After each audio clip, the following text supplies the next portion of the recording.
अपने पास अपने समाज के लोगों के पास हवन करवाने के लिए पैसा है, पूजा करवाने के लिए पैसा है, मंदिरों में देने के लिए पैसा है, पर जो अपने समाज को जागरूक कर रहे हैं उनको देने के लिए पैसा नहीं है। ये चीजें मैंने महसूस किया है। अपने समाज के लोगों ने दान चढ़ावा दे देकर इन लोगों को इतना मजबूत कर दिया है कि ये लोग अब हमें हमारे जैसे लोगों को जो बोलते हैं उनका गला काटने के लिए लाखों रुपए इनाम रखते हैं बाबा लोग। उन बाबाओं के पास पैसा अपने समाज के दिए हुए लोगों का है, तो अपने समाज के लोग उन्हें जब इतना मजबूत बना चुके हैं, हम उनसे लड़ाई लड़ रहे हैं, तो हमें भी तो मजबूत बनाना पड़ेगा उन लोगों को, नहीं तो कब हमें किडनैप करवा दे, कब हमें मरवा दे, कोई नहीं जानता, क्योंकि उनके पास करोड़ों रुपए है जो आपके दान चढ़ावे के पैसों से होता है, और उन पैसों से हमें कब गायब करवा दिया जाएगा कोई नहीं जानता है। इसलिए हमें अपने समाज का सपोर्ट मिलना चाहिए था, लेकिन अपने समाज के लोग ज्ञान देते हैं, भाई कुछ काम कर लो, क्या कर रहे हो। जी।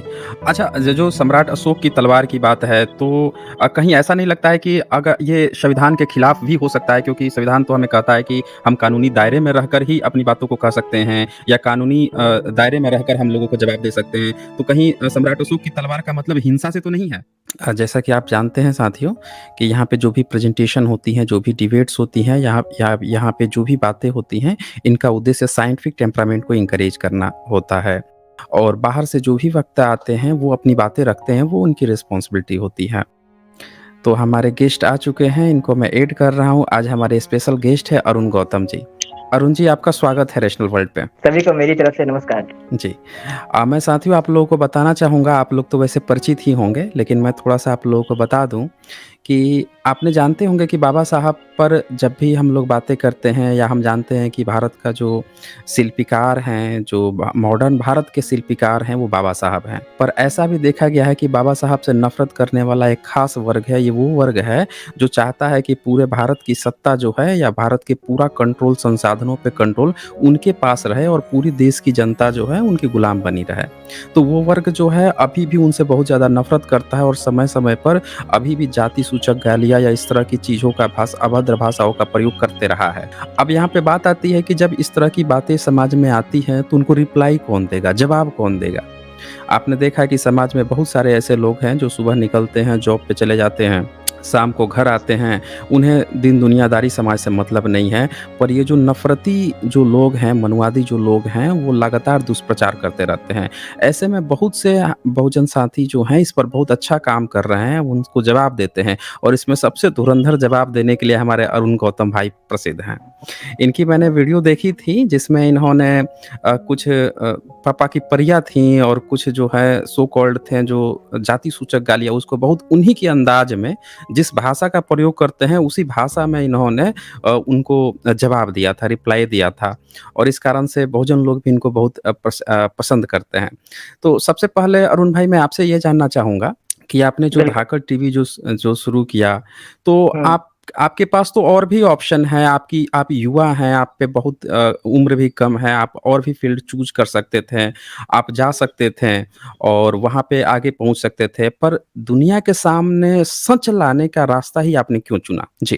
क्योंकि सबसे पहले मैं आपको बता दूं अपने बारे में थोड़ा-सा कि मैं एक वीडियो एडिटर और ग्राफिक डिजाइनर का काम करता था। यही मेरा शौक था बचपन से।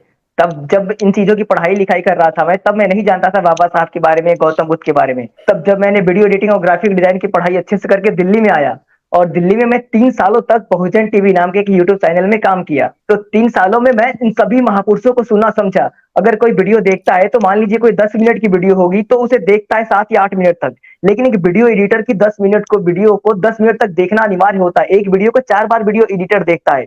तो इस तरह से 3 सालों तक मैंने अपने महापुरुषों के बारे में सुना समझा, अपने समाज में जितने वक्ता लोग हैं, इन सबको सुना मैंने, क्योंकि मैं एक वीडियो एडिटर था, बहुजन समाज के वीडियो क्रिएटर था मैं, एडिट करता था सिर्फ मैं। तो देखता था कि अपने समाज के बहुत सारे लोग गाली-गलौज दे रहे हैं अपने समाज को, जिसका जवाब देने वाले कोई नहीं है, सब बुद्ध और बाबा साहब की अहिंसा, प्यार, करुणा की बात कर रहे हैं। फिर मैंने सोचा कि अपने महापुरुषों ने तो बहुत अच्छी-अच्छी बातें कही है, लेकिन हमारे पूर्वजों ने भी बहुत सारी गालियाँ सुनी है और अभी तक सुनते आ रहे हैं। मैंने सोचा मुझे भी गालियाँ देना चाहिए, तो हमारे पूर्वजों ने जो गालियाँ सुनी थी, तो यही मेरे अंदर था थोड़ा-सा टीस, जो अब मेरे मुँह से निकलने लगा। वैसे मैंने गालियाँ कभी नहीं दिया है। मैंने सिर्फ उनको उनकी बातों का जवाब दिया है। मैंने 1-2 वीडियो में अपनी लैंग्वेज थोड़ी-सी गंदी की है सिर्फ। बाकी 500 मेरी वीडियो है, जिनमें मैंने 1-2 वीडियो में थोड़ी-सी लैंग्वेज गंदी की थी शुरुआत में। बाद में मुझे समझ में आ गया कि अपनी लैंग्वेज बिना गंदा किए भी अच्छे से इन लोगों को समझाया जा सकता है, और वही करता आ रहा हूँ मैं। मुझे बहुत ही मजा आता है ऐसे लोगों की बातों का जवाब देना जो अज्ञानता फैलाते हैं, क्योंकि मुझको पता है मेरे पास सत्य है, और वो असत्य को डिजिटल तरीके से प्रमोट कर रहे थे। इसलिए मैंने सोचा कि सबसे अच्छा जगह यही है डिजिटल तरीका, और इसीलिए मैं इन सारे कामों में जुट गया। Okay, great. अच्छा, ये जो जवाब देने की बात है कि ये जो मनुवादी लोग हैं, नफ़रती मनुवादी लोग हैं, वैसे तो मनुवादी कह दें तो नफ़रती तो ऑटोमैटिकली उसमें इंक्लूडेड ही हो जाता है। हाँ, तो हाँ, ये लोग जो है ये बाबा साहब से इतना चिढ़ते क्यों हैं? आपको क्या लगता है, क्या कारण है मुख्य? जी। देखिए इंसान चिढ़ता उसी से है जिसकी वो कभी बराबरी नहीं कर सकता और जो उनके बनाए गए नियमों कानून के विरुद्ध हो या उनके जिसके आगे चल ना पाए लोग, उससे इंसान चिढ़ता है, उसे अपने आगे से हटाना चाहता है। तो देखा जाए तो मैं आसान भाषा में ये कहना चाहूँगा कि बाबा साहब ने एक ऐसी किल इन लोगों के पीछे लगा दिया है जिसका दर्द इनके आने वाली हर पीढ़ी को होता रहता है और वो बार-बार उस किल को निकालने की कोशिश करते हैं जिसे आरक्षण कहा जाता है। ऐसी बहुत हुँ, सारी हुँ। चीज़ें हैं जो बाबा साहब इन लोगों के ऐशो-आराम भरी ज़िंदगी को खराब कर दिए। देखा जाए इन लोगों की नज़रिया से तो अगर मैं भी ब्राह्मण परिवार में पैदा होता तो मैं भी बाबा साहब को अनपढ़ होता तो गालियाँ देता। लेकिन जब मैं सबके बारे में सोचता, तब मुझसे बाबा साहब से प्यार हो जाता। लेकिन जब मैं अपने बारे में सोच रहा होता सिर्फ़, कि सिर्फ़ मेरा फ़ायदा हो, भले समाज नाली में जाए या कुछ भी हो, मेरा पेट भरना चाहिए, तब मैं बाबा साहब को गालियाँ देने लगता। और ऐसे ऐसे लोग जिस जाति में होंगे, जो सिर्फ़ अपने बारे में सोचते होंगे, वो बाबा साहब के विचारों में आस्था नहीं रख सकते हैं। और जो पंडित भी हो या राजपूत भी हो, अगर वो समानतावादी विचारधारा का होगा, तो बाबा साहब का फ़ैन होगा वो। हुँ, हुँ। बिल्कुल, बिल्कुल सही कहा आपने।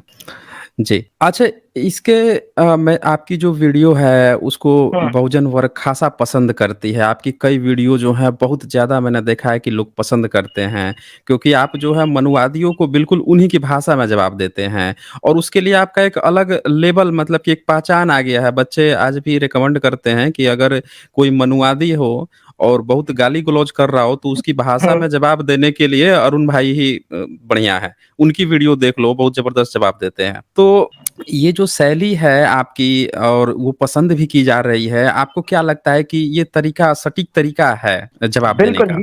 ये बिल्कुल सटीक तरीका है क्योंकि कहा जाता है ना कि लोहे को लोहे से काटा जा सकता है। अगर सामने वाला तलवार लेके खड़ा हो, तो आज की डेट में विचार से उसे नहीं चुप कराया जा सकता है।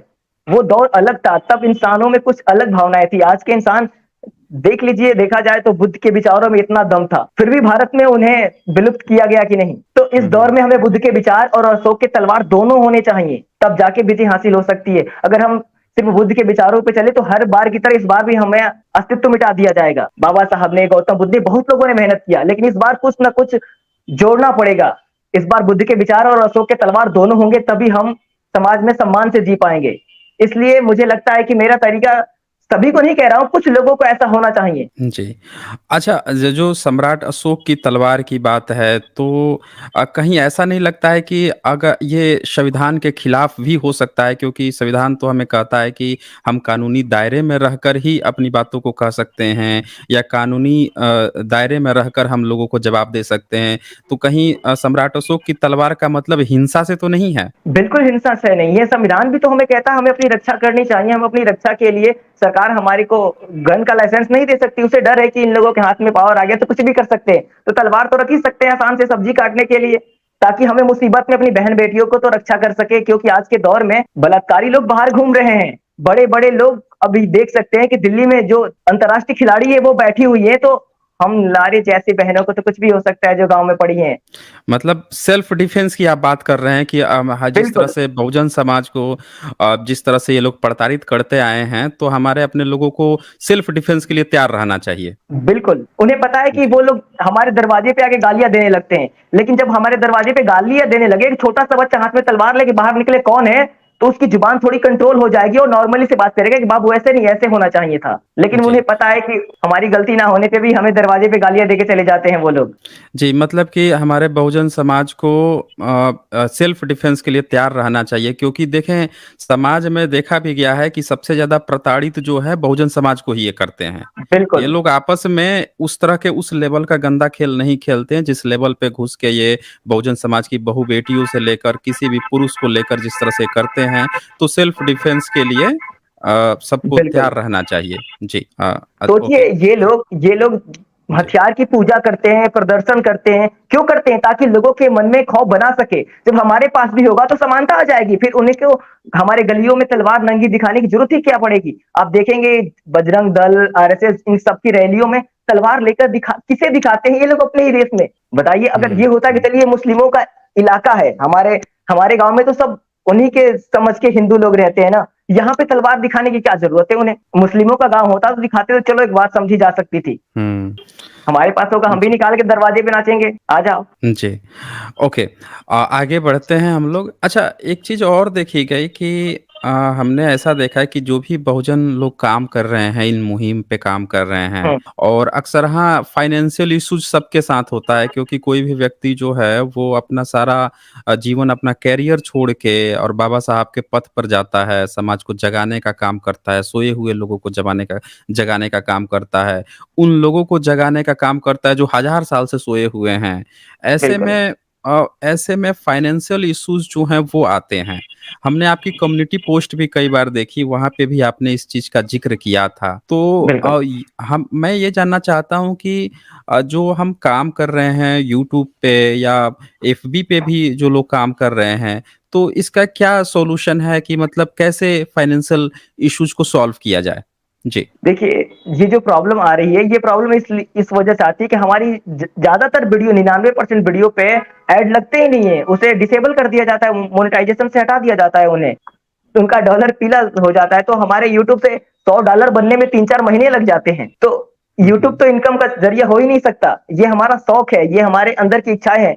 वरना अगर हम लोग चाहे होते तो एंटरटेनमेंट का चैनल बनाकर मैं बहुत ज़्यादा पैसे कमाता अभी तक। लेकिन अपने समाज के जो लोग हैं, वो गलत जगहों पे पैसा इन्वेस्ट कर सकते हैं। गाँव में मतलब अपने समाज के देखा जाए जो भी लोग हैं, उन्हें कोई बाबा के पास बोले तो बाबा के वहाँ 5,000 देकर हवन करवा लेंगे। अपने समाज के पास ऐसा नहीं है, पैसा नहीं है पैसा। बस अपने समाज के लोगों को जब तक भ्रमित नहीं किया जाता, तब तक वो पैसा नहीं निकालते हैं। अपने समाज के लोगों के पास हवन करवाने के लिए पैसा है, पूजा करवाने के लिए पैसा है, मंदिरों में देने के लिए पैसा है। पर जो अपने समाज को जागरूक कर रहे हैं, उनको देने के लिए पैसा नहीं है। ये चीज़ें मैंने महसूस किया है। अपने समाज के लोगों ने दान चढ़ावा दे देकर इन लोगों को इतना मजबूत कर दिया है कि ये लोग अब हमारे जैसे लोगों को जो बोलते हैं उनका गला काटने के लिए लाखों रुपए इनाम रखते हैं बाबा लोग।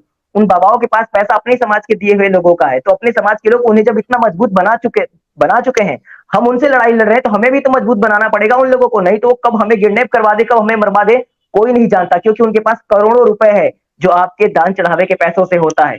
और उन पैसों से हमें कब गायब करवा दिया जाएगा, कोई नहीं जानता है। इसलिए हमें अपने समाज का सपोर्ट मिलना चाहिए था। लेकिन अपने समाज के लोग ज्ञान देते हैं, भाई कुछ काम कर लो, क्या कर रहे हो? यूट्यूब से पैसा नहीं मिलता है, ऐसी-ऐसी बातें करते हैं। अब देखा जाए तो कहना भी बेकार लगता है अब लोगों से, इसलिए मैं जॉब करता हूँ रात में और दिन में ये वीडियो बनाता हूँ। अब कम्युनिटी पोस्ट भी नहीं करता हूँ किसी को। Okay, okay. यानी कि जो फाइनेंशियल इश्यूज़ हैं, वो हमें खुद ही सॉल्व करने होंगे। समाज जो है और समाज के लिए भी हमें लगातार काम करते रहना होगा। बिल्कुल। और मुझे इस बात की खुशी हुई कि आप जो है डबल मेहनत कर रहे हैं कि रात में आप हुँ, एक नाइट शिफ्ट भी जॉब भी करते हैं। उसके बाद से भी समाज को जगाने का काम कर रहे हैं। और देखिए समाज में तो बहुत से ऐसे लोग हैं जो ताने मारेंगे ही मारेंगे। वो तो कभी बिल्कुल। चाहते नहीं हैं कि कोई बंदा जो है समाज को जगाए। समाज भले ही लेकिन गर्त में जा एक रहा मिनट हो। आपसे एक और बात जी, बताना चाहूँगा, जो अपना समाज है जी, ना, जी, ये जी। बहुत ही भोला समाज है। अपने समाज के लोगों ने बहुत ही हुँ, सपोर्ट किया, मेरे को बहुत ही सपोर्ट किया है। अपने हुँ। समाज के लोगों को बहुत सारे लोगों ने लूटा है, अपने समाज के लोगों को इतने लोगों ने लूट लिया है कि समाज के लोगों का भरोसा उठ गया है लोगों से, सच कह भरोसा रहा हूँ। उठ गया है। जी, हाँ, जी। जो सही लोग काम कर रहे हैं, वहाँ तक उनका भरोसा ही गायब हो जाता है, गलत हाथों में हर बार पैसा चला जाता है। यही हो रहा है। अपने समाज में जिन लोगों के पास सारे संसाधन हैं, उन्हें सबसे ज़्यादा डोनेशन मिलता है। जिनके पास कोई कुछ नहीं है, उन्हें कोई जानता भी नहीं है। अपने समाज का एक वर्ग ट्विटर पे हीरो बना पड़ा हुआ है, जिनको फील्ड में कोई हुँ, नहीं काम है। बस वो ट्विटर पे वो लोग फंडिंग कर रहे हैं, लेकिन हुँ, जो लोग हुँ। ज़मीन पे काम कर रहे हैं, उन्हें अपना समाज जानता भी नहीं है। तो पैसा तो अपने जी। समाज के पास है, समाज दिल खोल के हमारे जैसे लोगों को हेल्प कर रहा है, पर वो सही हाथों में कभी-कभी गलत हाथों में चला जा रहा है। जी, जी। तो मैं तो सभी बहुजन साथियों से ये कहूँगा कि देखें साथियों जो आप इंसान पहचानिए कि कौन व्यक्ति काम कर रहा है, आपको समर्थन करना है और देखिए मंदिर-वंदिर और ये इधर-उधर के जो चढ़ावे हैं, उसको तो बंद ही कर दीजिए। वो बिल्कुल, पैसे जो हैं, वो बाबा साहब भी कहते थे, वो पैसे जो हैं, जो लड़के काम कर रहे हैं, जो लोग भी काम कर रहे हैं, आप देख लीजिए कि आप उनको सपोर्ट कर सकते हैं, तभी सपोर्ट कीजिए और जो काम कर रहा है, उसको ज़रूर कीजिए। क्योंकि ऐसे में हम लोग नहीं चाहते कि हमारा कोई भी ऐसा बहुजन यूट्यूबर जो है या बहुजन जो लोग काम कर रहे हैं, वो उनको इसका दंश सहना पड़े और ये बात भी अरुण जी ने बहुत सही कही है कि जिनके खिलाफ हम काम कर रहे हैं, उनके पास करोड़ों-करोड़ों पैसे हैं। उनकी एक बिल्कुल। वीडियो बनती है और वो वायरल जाती है और वो वायरल जाने से उनको इनकम भी बहुत होती है और जो बहुजन यूट्यूबर्स हैं उनके ये बात तो बिल्कुल सही कही हुँ, अरुण जी ने कि उसको पीला कर दिया जाता है। हमारे बहुत से वीडियोज़ जो हैं उन पर एड्स हुँ। नहीं आती है, उसको येलो कर दिया जाता है। कुछ वीडियो का तो कुछ दिन बाद येलो कर दिया जाता है। जब नज़र पड़ती है उन लोगों की कि अच्छा ये वीडियो अच्छा है, अच्छा रुको इस पर वो करते हैं, तो उसकी भी येलो करा दी जाती है, उसकी एड रोक दी जाती है। तो ये भी काम होता है। फिर भी अपने जो बहुजन लोग हैं, वो तब भी इतने दमख़म से काम कर रहे हैं, अपने फाइनेंशियल चीज़ों को भी जुटाने का प्रयास कर रहे हैं और फिर भी काम कर रहे हैं। ओके काफ़ी अच्छा लगा अरुण जी ये चीज़ें जानकर।